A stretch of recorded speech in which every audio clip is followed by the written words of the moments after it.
கடலிலே திரியும் ஆமை கரையிலேறி முட்டையிட்டு கடலிலே திரிந்த போது ரூபமானவாறு போல் மடலுளே இருக்கும் எங்கள் மணியரங்க சோதியை உடலுளே நினைத்து நல்ல உண்மையான உண்மையே.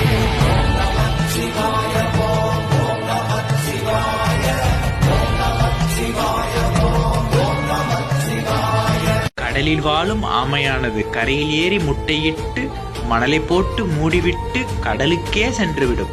பின்பு கடலில் திரிந்து கொண்டே நினைவாலே அடை காக்கும். அதனால் முட்டைகளை பொரித்து அவை ரூபமாக வெளிவரும். அதன் பின்னரே தாயுடன் சேர்ந்து ஆமை குஞ்சுகளும் கடலில் திரியும்.